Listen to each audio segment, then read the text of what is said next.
9e épisode de Brain and Bullshit et aujourd'hui Xerius et moi on a décidé qu'on allait prendre chacun 5 trucs qui nous questionnent, qu'on a vus sur le marché, qui nous énervent, qui nous interrogent, qui nous rendent euphoriques ou n'importe lequel de cette main, c'est à vous de choisir et on va se challenger un peu l'un l'autre et on va s'en parler et vous allez pouvoir écouter ça en live. Xerius, comment vas-tu?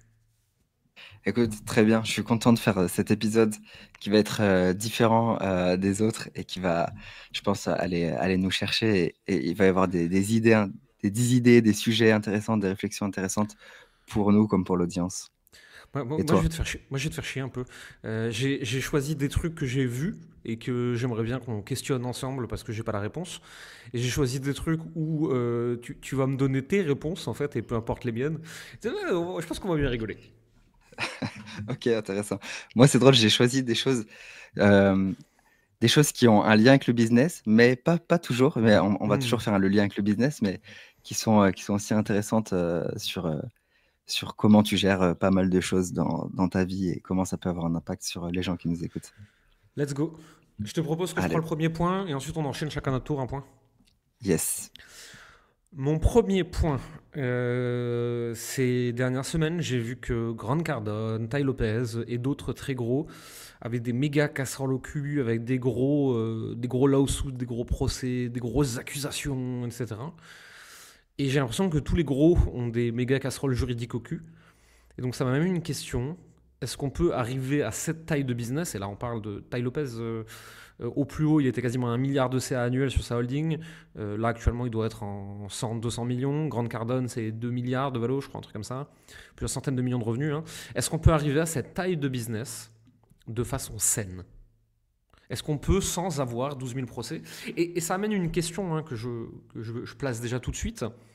C'est dans tous ces procès qu'ils ont, quelle part vient du fait que bah, c'est les meilleurs, donc c'est ceux à abattre, et donc en fait de toute façon ils ont des problèmes avec des gens qui veulent les abattre, et quelle part vient d'eux, ils sont arrivés là en faisant des trucs d'enculés, donc ils méritent ces procès.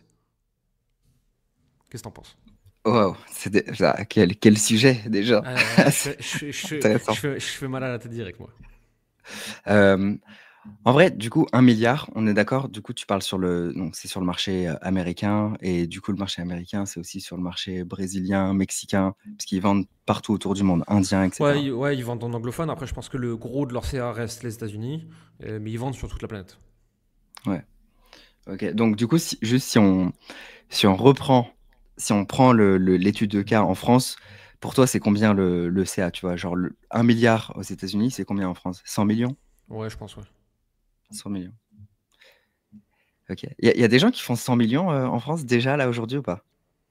Je Je pense qu'il y en crois. a qui vont arriver, mais. Non, moi, les plus gros que je connaisse. Attention, on parle vraiment du même type de business, hein. Un Ouais. équivalent d'un Grant Cardone ou d'un Ty Lopez.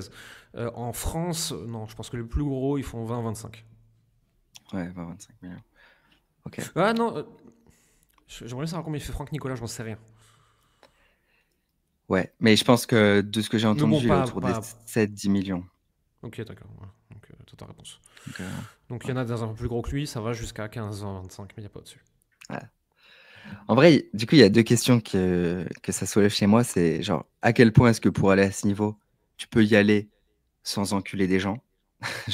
Genre au niveau éthique, tu vois? Puisqu'à un moment, tu touches du mass market et forcément, j'ai l'impression que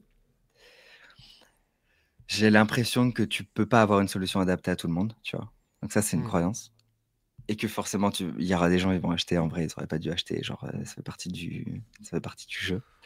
Donc, pour toi, le premier postulat, c'est que pour arriver à ce niveau de revenu, il faut vendre mass market. Et si tu vends mass market, obligatoirement, dans le lot, tu touches des gens qui n'auraient pas dû acheter. Ouais, Ok. je pense. Je pense que Ouais, pour non, arriver à ce mais. niveau, en fait, ça, c'est aussi c'est ce que j'ai appris aussi d'Alex Baker, qui est un marketeur. Il dit, genre, tu veux arriver à des niveaux stratosphériques, rien que si on prend 2 millions par mois, tu vois, aux US, il dit, tu es obligé euh, de, euh, de vendre des choses à des gens qui en ont pas besoin. Et ton job, c'est de leur faire croire qu'ils en ont besoin. Donc, s'ils pensent qu'ils ont besoin d'autre chose, tu vas devoir leur montrer qu'ils ont besoin de ta solution au lieu de cette autre chose, tu vois. Ok. Et je trouvais Intéressant. ça intéressant comme réflexion et j'ai l'impression que c'est quand même plutôt. Je trouve que ça se vérifie assez souvent. Euh, et que du coup, bah, il y a forcément beaucoup de gens qui vont essayer de scaler et qui vont du coup tomber dans ce travers, tu vois.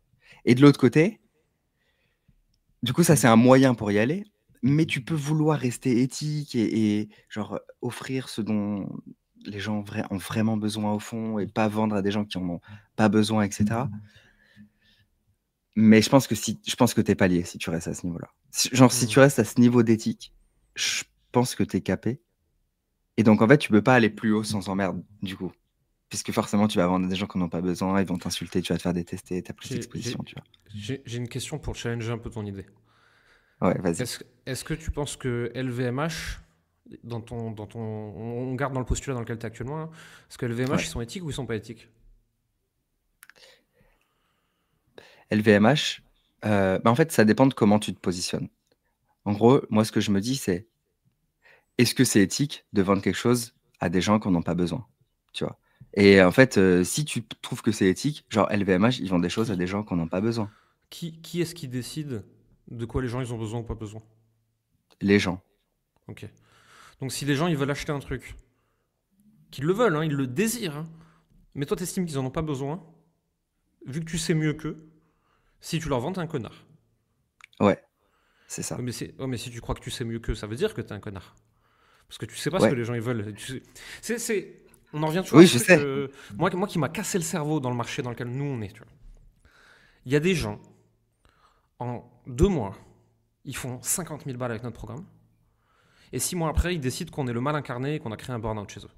Et qu'on est tout ce qui va mal dans Ouais. cette planète. Vraie histoire.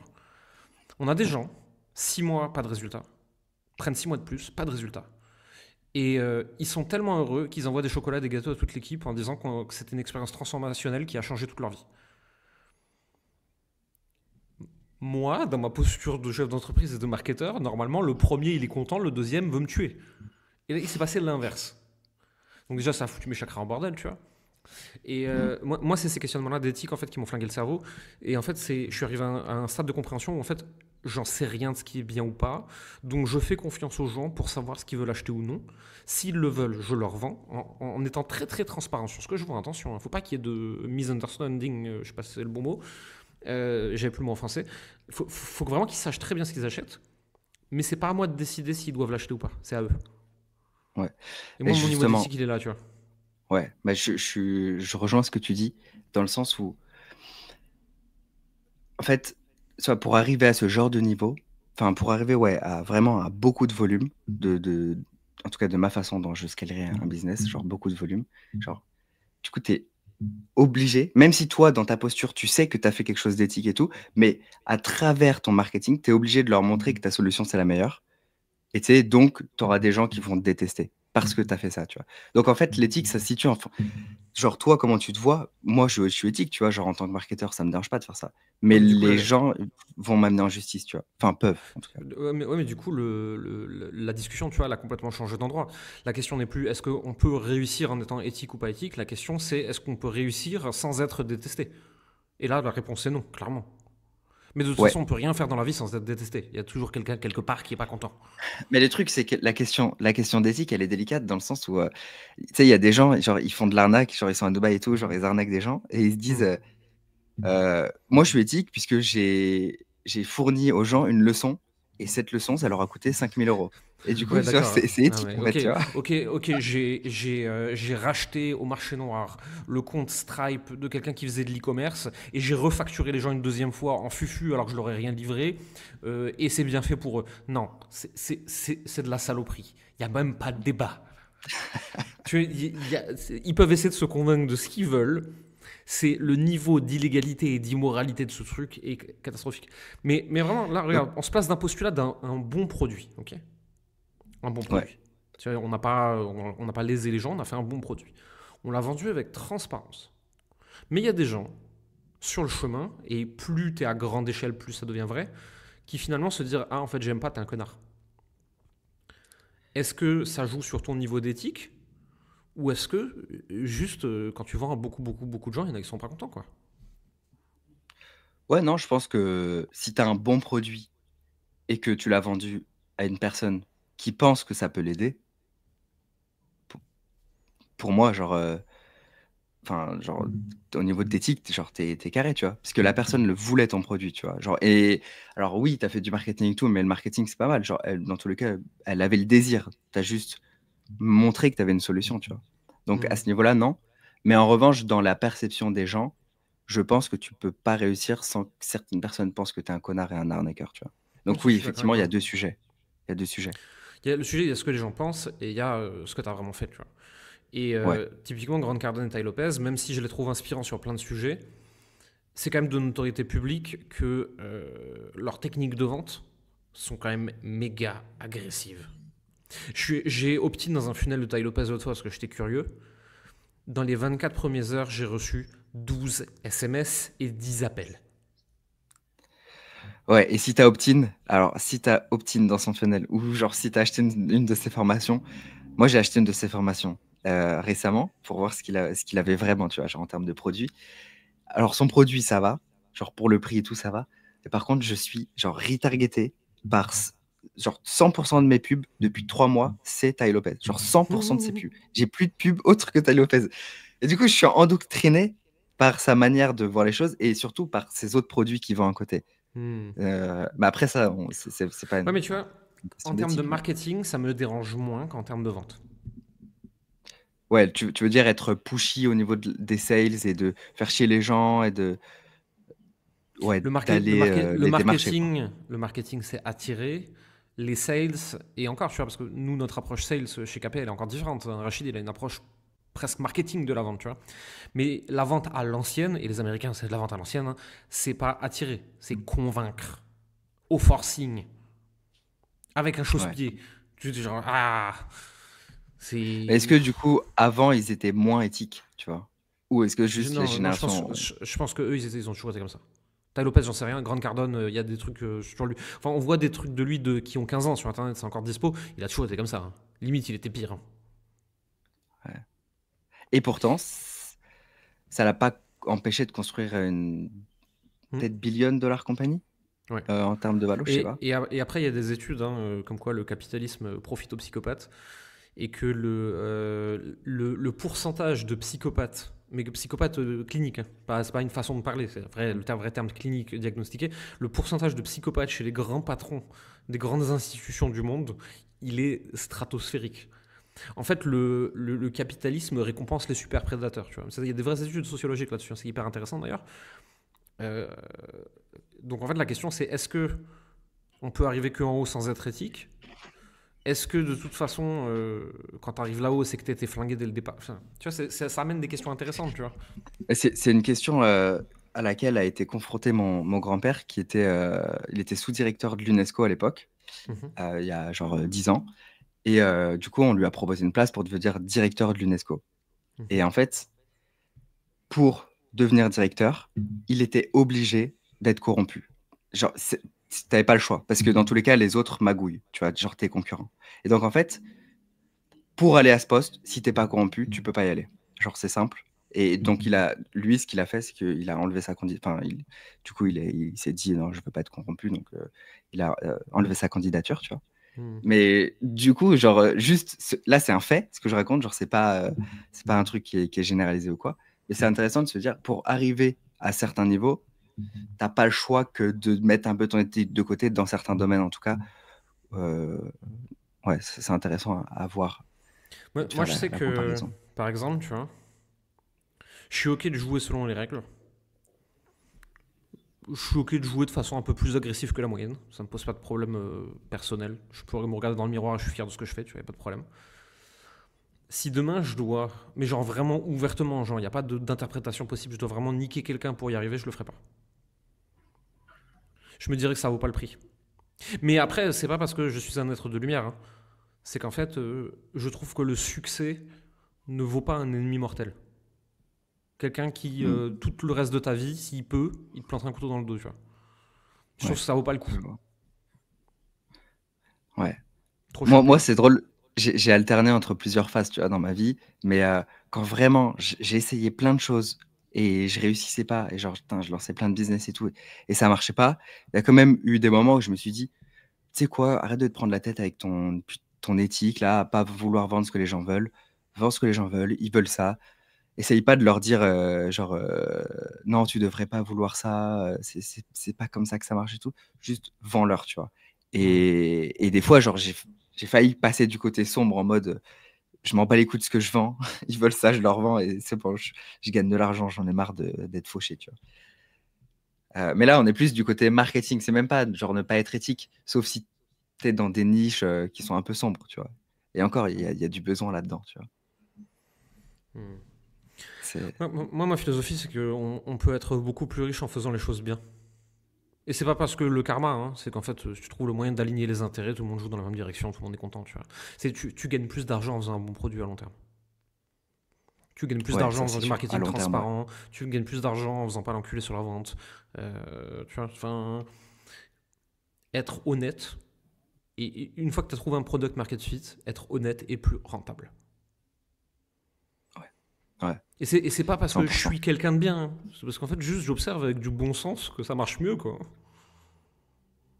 Mais comment, du coup, t'expliques que des gens malhonnêtes, genre, je sais pas, genre, tu prends, comment il s'appelle? Jordan Belfort, aux States. Ouais. Il continue d'être malhonnête. Genre, il y a des choses qu'il fait encore, qu'il arnaque encore des clients, il se pointe pas à des conférences, machin, tu vois. Alors qu'il a vendu la conférence 5000. Genre, lui, il réussit de manière phénoménale encore, tu vois. Pourtant, il est malhonnête. C'est-à-dire que il pourrait réussir 10 Ouais. fois plus s'il était honnête. Non, je pense pas. Je pense qu'il a choisi un jeu dans lequel il a beaucoup d'ennemis qui veulent sa peau. Et qu'il est OK avec ça. Sûrement parce qu'il fait partie de la partie psychopathe. Et qu'il s'en fout de nager au milieu d'un banc de requins. Moi, j'ai pas envie.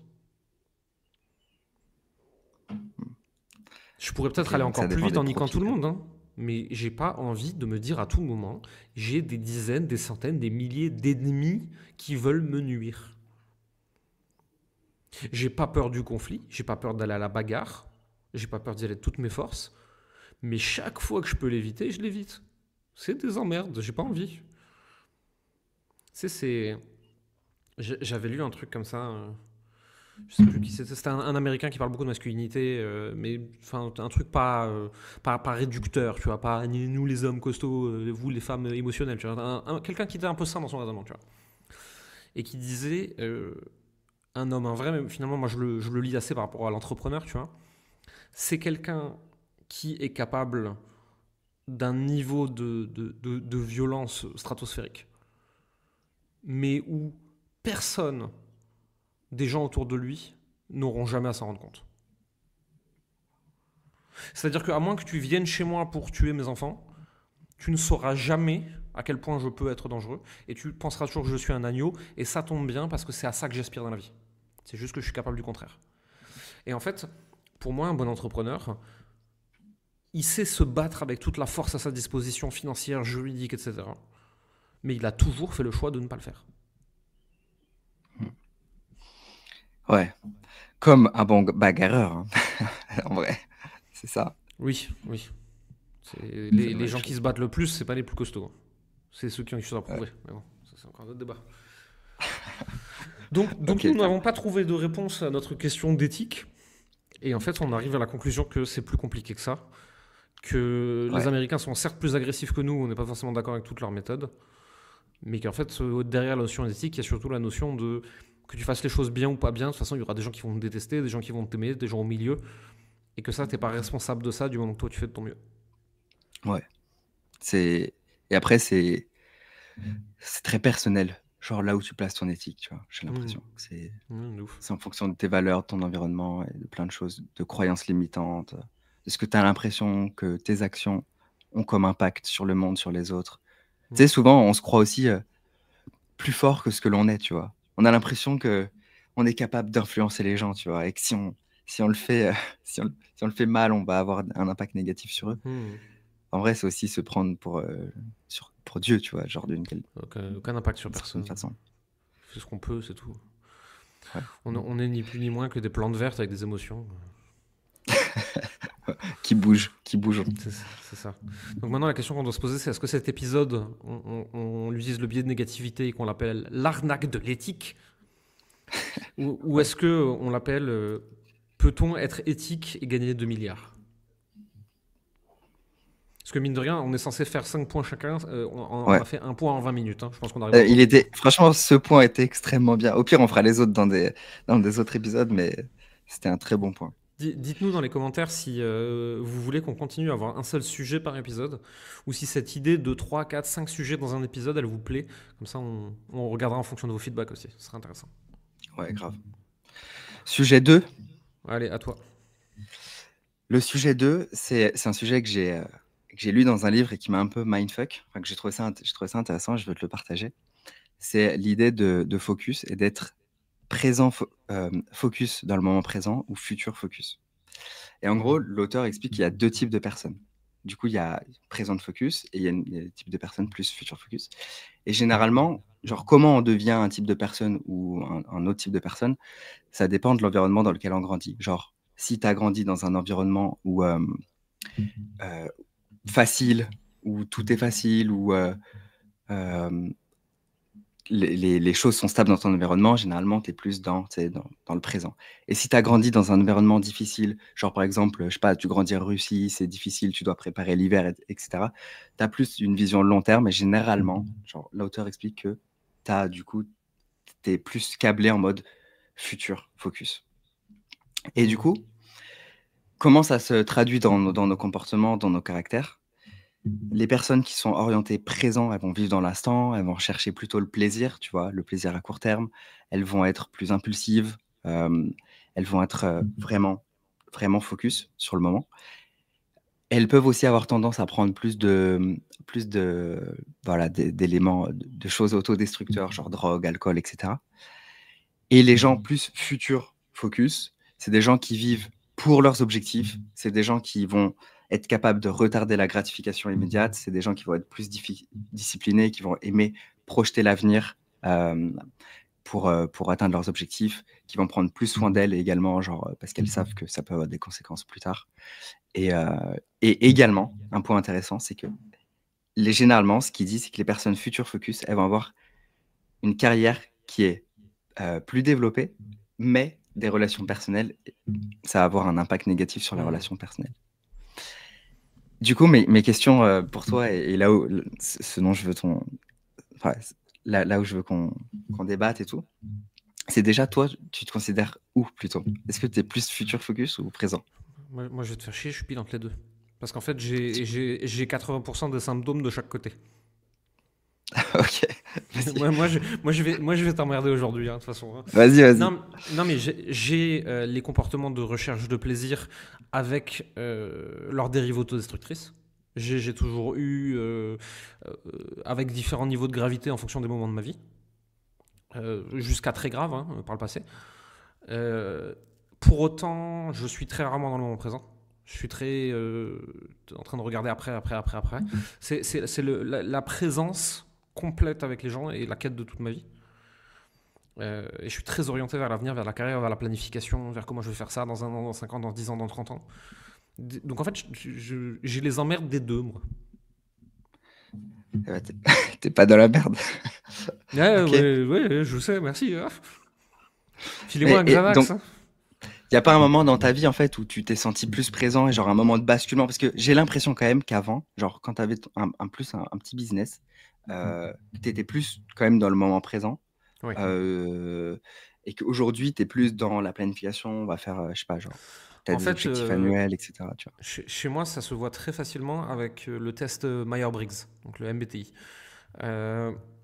J'oscille, selon les périodes de ma vie, entre INTJ, le planificateur froid et calculateur, et INFJ, beaucoup plus centré sur les émotions, sur advocate.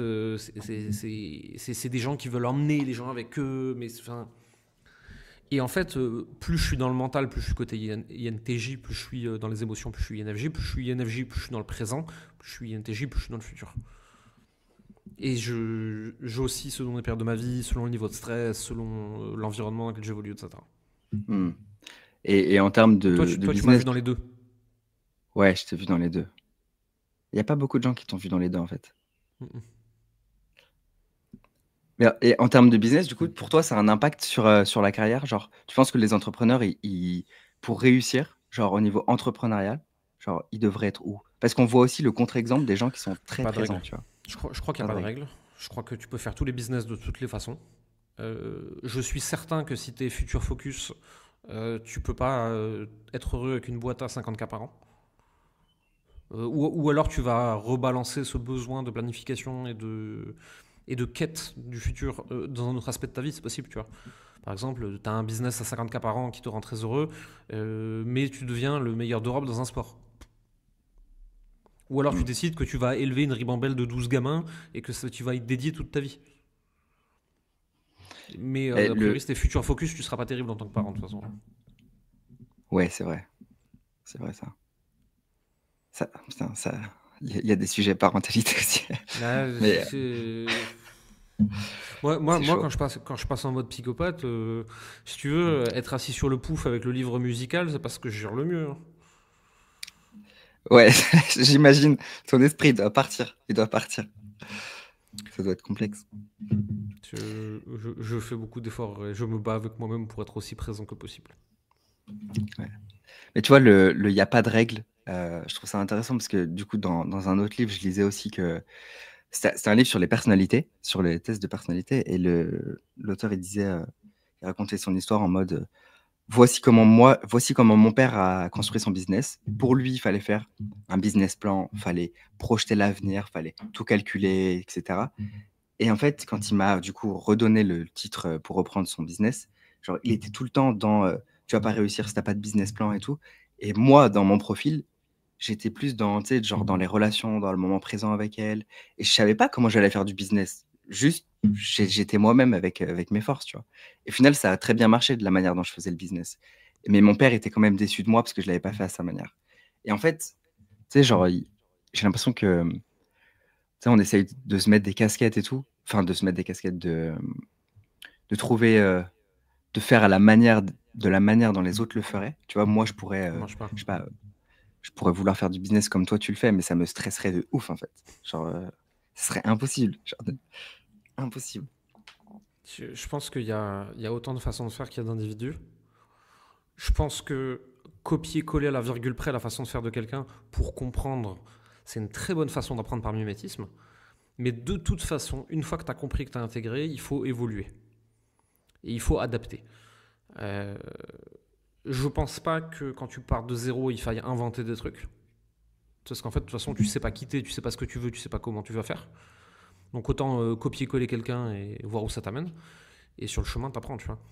Mais ça, c'est le côté. On est de nous sur le côté futur focus que j'ai. Moi, c'est le planificateur. Tu vois, c'est OK, quelle est la meilleure stratégie pour atteindre mon but? Et ben en fait, c'est de prendre la stratégie de quelqu'un qui l'a déjà fait, de la copier jusqu'à ce que ça marche. OK, mais ces 10% là, j'aime pas. Mais maintenant que j'ai compris cette stratégie, je peux les twister à ma façon, tu vois. Mais je savais pas que j'aimais pas avant de l'avoir fait. Hmm. Ouais. Bon, du coup, ouais, en fait, la réponse, enfin, la réponse je sais pas s'il y a une réponse, mais en tout cas, je pense que l'équilibre en fait, la situation dans laquelle tu es, c'est la meilleure des situations. C'est que tu peux clairement visualiser le futur, mais tu peux également, genre, d'un autre côté, être dans le moment présent et tu as le bénéfice. Tu as les Je suis emmerdes de dans la, tout, mais tu as aussi tous les bénéfices, je, tu vois. ouais, je suis dans la meilleure ou je suis dans la pire, j'en sais rien, tu vois. Parce que, effectivement, j'ai les problèmes des deux aussi. Et si j'en avais Ouais, qu'un des deux, ce serait peut-être plus facile. c'est c'est sûr. Mais tu serais Non, mais aussi extrême parce que vraiment, genre, quand tu es futur focus, genre, tes relations, elles passent en dernier, puisque tu es orienté carrière, vision, t'es pas du tout dans le moment présent. Genre, si elles hmm. passent en dernier, tu as juste un pan de ta vie qui est développé, tu vois. Donc, même Moi, si tout n'est pas à 10, peut-être au moins t'es à 6 ou 7 partout, tu vois. Donc, je pense que ouais. c'est pas mal. En tout cas, de ma vision. En vrai, j'en sais rien. Toi, tu te considères où?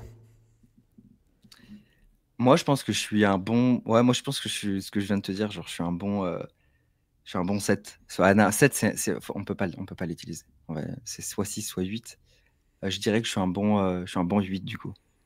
Je suis un bon 8 partout. Genre, je suis à la fois présent, enfin, j'essaye. C'est dur, mais j'essaye. Et je suis très orienté futur. Mais en fait, je me sens plus heureux dans le moment présent. Mais quand je suis dans le moment présent, j'ai un manque. Et ce manque, c'est le challenge et d'être orienté futur. Et quand je suis trop futur, je ressens un manque.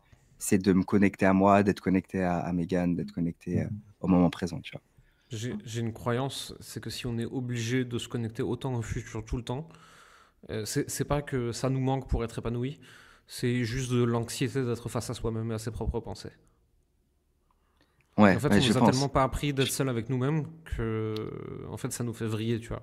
Tu te Ouais, retrouves, c'est un questionnement de philosophe depuis des années, hein. C'est tu te retrouves quelque part face à la vacuité de l'existence. Tu vois, t'es juste là avec ouais, toi, t'es en train de bouffer ta salade de fruits, en train de regarder un arbre, t'as ton gamin qui joue, t'as ta femme qui est assise à côté en train de lire un livre. Et tu vois, et attention, ce que je vais dire là va choquer beaucoup de gens, tu vois, c'est à la fois le plus beau moment du monde et à la fois pour moi un moment d'angoisse absolue. Genre, et maintenant on fait quoi? Et maintenant on fait quoi? Et maintenant on fait quoi? Et maintenant on fait quoi? Genre, occupez-moi, sinon je commence à réfléchir, c'est pas bon. ah, mais en vrai, c'est tellement ça. Putain. Moi, je me Et souviens, vraiment, genre, enfin, vas-y, vas-y. non, je voulais juste dire, et vraiment, tu vois, c'est des moments comme ça. J'ai une minute d'absolue contemplation et gratitude du genre, putain, qu'est-ce que j'ai de chance quand même dans ce moment de vie extraordinaire.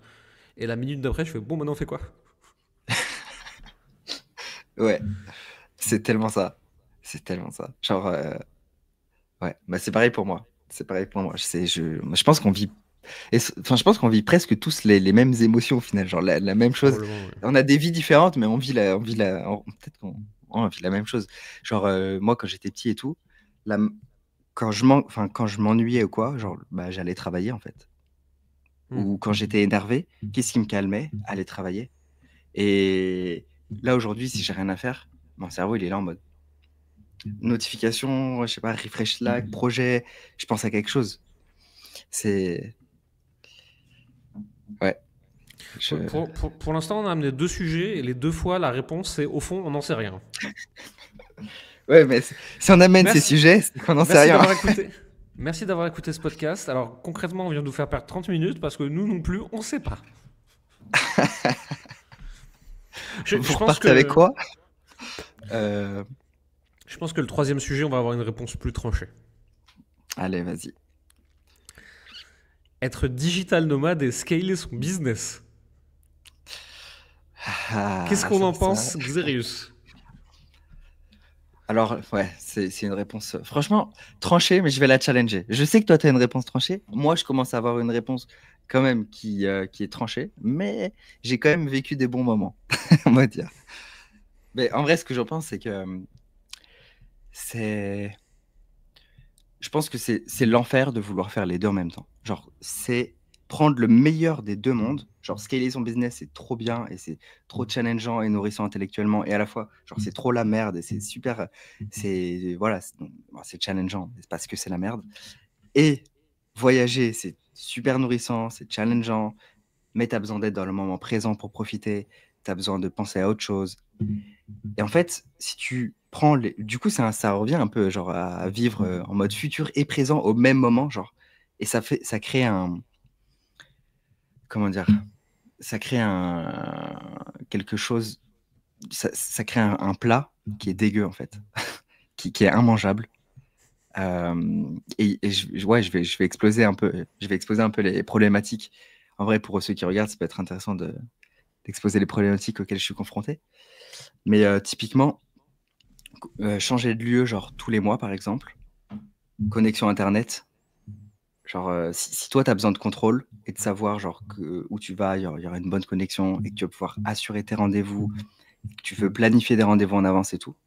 Si tu vas dans une région que tu connais pas, bah déjà, genre, bon courage, faut gérer ton angoisse. Ensuite, tu arrives, t'as fait en sorte de bien prévoir qu'il y avait une bonne connexion, genre tu t'es renseigné, ils t'ont envoyé un speed test, 300 mégabits seconde, fibre.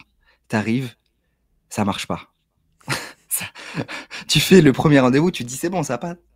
Putain, genre tu lags. Là, il se passe quoi dans ta tête? Là, tu pètes un câble en fait. Genre vraiment, genre tu pètes un câble, tu te dis c'est pas possible. Et puis au même moment, genre si t'es dans un pays chaud, genre comme là, je suis au Brésil, au même moment, genre ton Wi-Fi bug, l'électricité est coupée, t'as plus de batterie sur ton ordi. Au même moment, genre la clim du coup s'arrête de fonctionner parce que bah, y a plus d'électricité. Il fait 40 là-dedans, tu sues, t'en peux plus, t'es torse nu, tu veux pas faire ton rendez-vous. c'est ça. Et c'est un rendez-vous super important parce que c'est un client, genre, c'est un client, c'est des clients importants, machin. C'est ça, scaler, en fait. Donc, t'as les problèmes du scaling plus les problèmes de la mobilité, en fait. Tu vois. Et ça, c'est la galère. Moi, je pense que digital nomade, c'est de la merde. C'est surfait. Si tu as un solo business à la cool et que tu as 20, 30, même 40 ans ou plus, j'en sais rien, tu vois, et que tu es seul, c'est le meilleur truc du monde. Euh, et à un moment, c'est pas fait pour bosser. C'est fait pour avoir un petit lifestyle business rigolo. Ouais. Scaler, monter un truc, s'établir, grandir, progresser, c'est pas compatible dans de bonnes conditions avec le voyage. Ça, c'est mon avis tranché. Ouais. En fait, tu peux t'établir à un seul endroit, j'ai l'impression. Genre, tu peux t'établir sur Internet ou t'établir physiquement. Mais si tu changes physiquement et que tu veux t'établir sur Internet, tu fais deux choses à la fois qui demandent deux focus différents. C'est le merdier. Et du coup, tu fais mal, tu fais tout mal en fait. Genre, t'arrives physiquement sur l'endroit, c'est pourri. Et sur Internet, tu commences à faire n'importe quoi aussi. Genre, tu fais moins de la quali, tu vois. Donc, ouais, l'avis tranché, c'est que si tu veux maintenir un business, et que tu as un business à la Antoine BM avec des formations et tout, sur le business, machin, c'est cool. Franchement, je pense que c'est trop bien, sinon tu te fais chier dans ta petite routine. Mais si tu veux vraiment scaler, Mais même, c'est... même Antoine, hein, et il faudrait à la rigueur qu'on l'invite sur le podcast pour qu'il vienne nous raconter, en fait, parce que lui, je sais qu'il a beaucoup voyagé. Mais j'ai l'impression que le voyage, c'est pas les phases où il a le plus structuré, fait de croissance, etc. C'est plus les phases où il a fait ce qu'il sait faire, qu'il a toujours sait faire, qu'il sait faire depuis des années, etc. Tu vois. Il faudrait lui poser la Ouais, question. Je suis pas sûr de ce que je dis là. On ouais. pourra l'inviter s'il a envie de venir. Ouais, mais clairement, en tout cas, je pense que c'est surfait. Je pense que c'est pas une bonne chose à faire si on veut scaler. Et je pense que, enfin, moi, je sais que maintenant que j'ai fait ça, si je veux continuer à voyager, je partirai en vacances, tu vois. Genre, Je je suis d'accord avec toi. partirai 2 semaines, je coupe et je profite à fond. Hmm. Ouais, je suis d'accord. Et pourtant, franchement, j'ai pas voyagé, enfin, mon retour d'expérience, après, ça fait quoi, 2 ans que je voyage là, full time, 2 ans ou 2 ans et demi, je voyage quand même, genre, à peu près 3 mois par an dans chaque pays, donc je me pose quand même, genre, je me pose 3 mois. Mais en fait, 3 mois, ça passe super vite. Ça passe super vite. Et puis tu changes de ville. Oui, je change de ville aussi. Ouais, Donc t'es pas posé 3 mois au même endroit. T'es posé 3 semaines au même endroit. ouais. Bah, là, oui, particulièrement ici au Brésil, parce que c'est tellement grand que si tu veux avoir un aperçu du Brésil, tu es obligé de. Enfin, je veux dire, genre, Ouais, bien sûr. 1000 km, c'est la porte à côté, tu sais. Du coup, Et là, c'est sûr. le prochain endroit, du coup, c'est où? Parce que tes plans, ils ont un peu changé en plus, là. Là, c'est Dubaï. Dubaï, mon gars. Je me Putain, tire. putain. Je vais avoir tous mes collaborateurs qui vont se barrer à Dubaï. Je vais être le dernier des Mohicans. Je vais être le seul de capé qui sera encore en France. J'ai Le signé mec, le il a pas contrat compris. hier. Le mec, il a pas compris. Normalement, c'est le CEO qui se barre, pas ses collaborateurs. Tout le monde se barre. Ouais, mais putain, j'ai Ok. signé le contrat genre à 2 h du mat, là, cette nuit. Euh, j'ai fait le paiement, j'ai attendu que le taux de change change un peu, genre, pour faire le paiement. Mais franchement, ouais, je suis super content je vais pouvoir me poser. Donc là, j'y vais de septembre, octobre, novembre, de septembre à octobre. Et ça va faire plaisir de se poser, de bosser à fond Hmm. et de reprendre une vie un peu stable. Tu pourras nous raconter. Ouais, je vous On dirai. fera Bah, on fera- j'ai pas entendu on fera- beaucoup de belles choses de Dubaï, hein, genre notamment au niveau des légumes, des espaces verts et tout. Euh, Ça me fait Il un y peu a... peur. Ouais, mais je crois qu'ils ont des politiques là en ce moment à Dubaï Green. Mais on pourra faire un épisode sur Dubaï, ce serait intéressant parce qu'en fait, il y a mine de rien, qu'on aime ou qu'on n'aime pas, qu'on soit d'accord, pas d'accord, qu'on valide pas, peu importe, c'est pas le sujet. Il y a quand même de plus en plus de talents brillants qui se barrent là-bas. Alors, il y a aussi autant de cassos qu'il y a de talents brillants. Et ce serait intéressant une fois de challenger un peu tout ça et d'avoir l'avis des gens, quoi, hein. Moi, j'aimerais bien faire un épisode comme ça. On pourra faire un épisode sur Dubaï. Ouais. Je sais pas combien on peut être, mais il y a tellement de monde qu'on connaît qui sont à Dubaï et qui serait Ouais, intéressant à faire passer aussi sur le ouais, de ouf. podcast. Mais ouais, bah fin d'année, on fait un épisode sur Dubaï, comme ça, il y a mon retour d'expérience en plus. Deal. Allez. Dernier point? Allez, dernier point. Allez, à Euh, toi. dernier point. Attends, il m'en reste 4 points, donc je regarde Ah lequel bah, serait le plus intéressant. moi, il m'en restait trois aussi, mais on les fera une prochaine fois, du coup. Ouais. Euh, ok. Ouais, c'est l'idée 5 que j'avais et je vais la partager maintenant. J'ai trouvé cette idée intéressante. L'idée, c'est que les objectifs, en fait, c'est pas fait pour être atteint et tu t'en fous si tu les atteins ou pas. En gros, ça, c'est l'idée un peu contre-intuitive. Et il explique en fait que tu sais, on a tous des choses qu'on se dit qu'on fera plus tard. Tu vois, on a tous des objectifs qu'on procrastine et on se dit ouais, je le ferai demain, je le ferai après-demain, etc. Et l'auteur, du coup, nous pose la question de pourquoi est-ce qu'il y a certains objectifs qui nous motivent immédiatement et pourquoi il y en a qui, genre, où on procrastine. Et, et en fait, la réponse à cette problématique, à cette question, c'est parce qu'en fait, il y a des bons objectifs et il y a des mauvais objectifs. Et du coup, il dit que un bon objectif, le but d'un objectif, c'est pas d'améliorer ton futur, c'est pour transformer ton présent. Et que si aujourd'hui, genre, tu as un objectif, genre de monter ton business ou de scaler ton business ou quoi, mais que tu as besoin de motivation ou que tu procrastines, etc., c'est que c'est pas un bon objectif parce que sinon, il te ferait te bouger maintenant, tu vois. Déjà, ouais, qu'est-ce que tu penses déjà de cette idée? Après, j'en parlerai un peu plus. Deux choses. Il y a cette citation que j'aime beaucoup qui dit: en haut de la montagne du succès, il n'y a que toi et tous les efforts que tu as fait pour en arriver là. Et le sujet de fond, c'est qu'en fait, les objectifs ne servent qu'à avoir une raison d'avancer. Parce que de toute façon, dès que tu en atteins un, tu set-up le suivant. Et donc, c'est bien la preuve que l'objectif en soi, on s'en fout. Le but, c'est juste de progresser. Et c'est mieux de progresser en se racontant qu'il y a une ligne d'arrivée. Mais chaque ligne d'arrivée est éphémère. Par contre, je suis moins d'accord avec toi sur la deuxième partie, les bons et les mauvais objectifs. Parce que j'accompagne des gens toute l'année qui sont pas motivés par des trucs. Parce qu'ils trouvent ça dur. Parce qu'ils trouvent ça inconfortable. Parce qu'ils sont nuls dedans. Parce qu'ils n'en voient pas le sens. Et tout ça rend ça très démotivant. Et moi-même, là, je vois, là, ça fait 10 jours, je galère, je dois faire des pubs. Et j'adore faire des pubs. J'adore faire des pubs. Et en plus de ça, ces pubs, elles ont l'air hyper intéressantes à faire. Mais je me retrouve face à moi-même alors que d'habitude j'ai une équipe pour m'aider à les faire.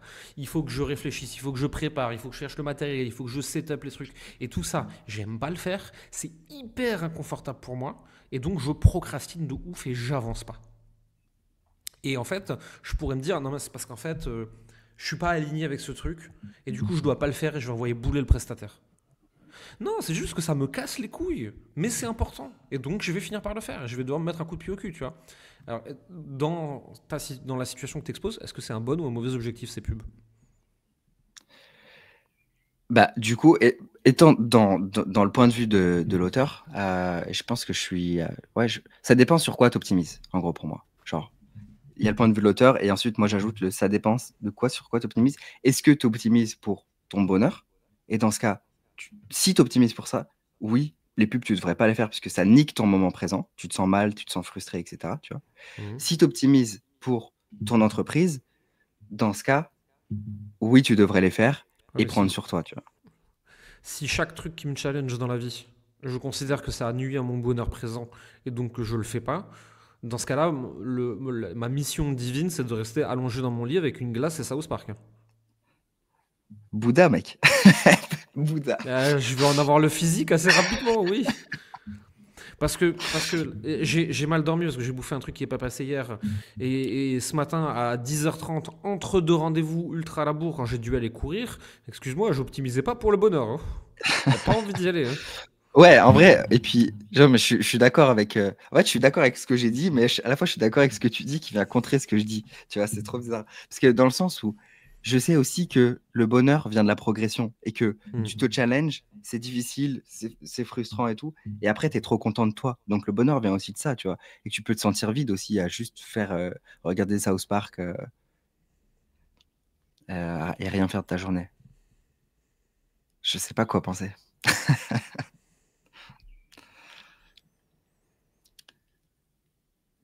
Toi, tu dirais quoi? Que c'est un bon ou un mauvais objectif, du coup? Moi, je pense que la notion de j'aime ou j'aime pas ne rentre pas en ligne de compte à partir du moment où j'ai décidé d'être un professionnel.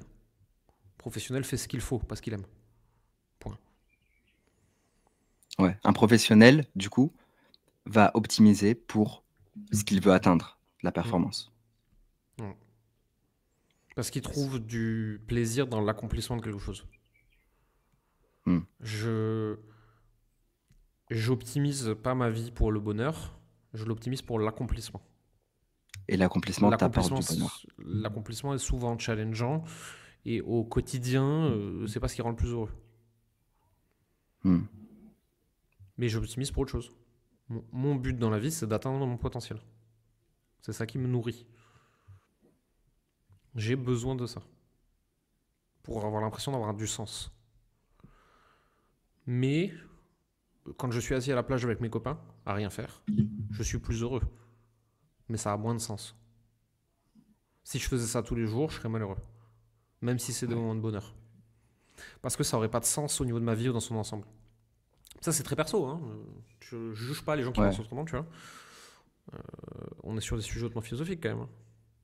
Ouais. Bah, en soi, je pense que c'est pour ça qu'on s'entend bien aussi. Je peux pas te contredire, parce que moi, c'est la même chose sur ça au niveau perso, tu vois. Je sais. Mais en tout cas, j'ai trouvé ça intéressant de voir les objectifs de la manière dont il les voyait, en mode si tu les fais pas, c'est que c'est pas un bon objectif, parce que l'objectif d'un objectif, c'est de te faire bouger dans le moment présent, tu vois. Et je trouve que des fois, ça peut nous aider de se rappeler ça, tu vois. Moi, ce qui m'inquiète avec ça, c'est toujours une histoire, tu sais, pareil, d'écologie interne. Là. Et en fait, les gens, ils confondent écologie interne et inconfort d'être nul au début. Et donc, dès qu'un truc est inconfortable, ils arrêtent de le faire parce que c'est pas respecter mon écologie. Non, c'est juste que t'es nul, donc ça fait peur. C'est quand tu seras moins nul et que ça fera moins peur si t'as toujours pas envie de le faire, là, il y aura un truc à aller questionner.